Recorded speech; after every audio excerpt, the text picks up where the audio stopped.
আসসালামু আলাইকুম। আশা করি আপনারা সবাই আলহামদুলিল্লাহ ভালো আছেন। আমিও আলহামদুলিল্লাহ ভালো আছি। আজকে আমি নিয়ে আসছি রোদি ডিম ভাজা যায় কি না যায়, আমি সবকিছু রেডি করে নিয়ে আসছি।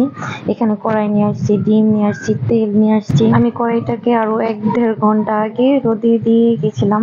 এখন প্রায় 1-1.5 ঘন্টা পরে আসছি, দেখবো আসলে কি রোদে কি ডিম ভাজা যায়। সবাই শুধু রোদে ডিম ভেজে খাইতেছে, আমিও আজকে দেখবো রোদে কি ডিম ভাজা যায় কি না। কড়াইতে এখন তেল ঢেলে দিব। তেল ঢেলে দিয়ে আমি 1 ঘন্টার জন্য ওয়েট করব। আমার কাছে দ্বিতীয় কোনো ফোন না থাকার কারণে আমি আমার ফোনে একটু স্ক্রিন রেকর্ড করে নিই যাতে বোঝা যায়।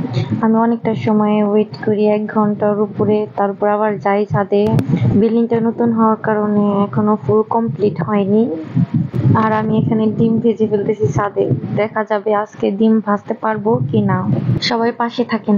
প্রায় 1 ঘন্টা মতো তেলটাকে গরম করে নিয়েছি। এখন ডিম দেওয়ার পালা। এখন ডিম দিয়ে দেখবো ডিমটা কি আসলে কি ভাজা হয় কিনা। দেখা যাক কি হয়। ডিমটাকে ভেঙে দিব আস্তে আস্তে।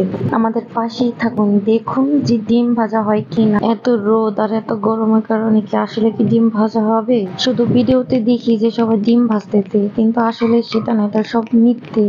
রোদে ডিম ভাজা যায় না। আমি ডিমটা দেওয়ার পর কিছুক্ষণ ওয়েট করবো, 1-1.5 ঘন্টার মতন। আমি আবার নিচে চলে যাব, কারণ দুপুরের রোদে আর গরমের কারণে তো আর রোদে থাকা যায় না। আধা ঘন্টার উপরে আবার এসে দেখে গেলাম যে ডিমটা কি ভাজা হয়েছে। দেখেন পুরো সূর্যটা মাথার উপর। আবার 1 ঘন্টা ওয়েট করার পরে আবার আসছি, ডিমটা কি ভাজা হয়েছে? আসলে কিন্তু না, ভাজা হয়নি। যেসব ভিডিওতে দেখায় যে রোদে ডিম ভাজে, সেই সব ভিডিও সবগুলাই মিথ্যে, কারণ রোদে ডিম ভাজা যায় না। এই পর্যন্তই শেষ। টাটা, বাই বাই, আল্লাহ হাফেজ। সবাই ভালো থাকবেন।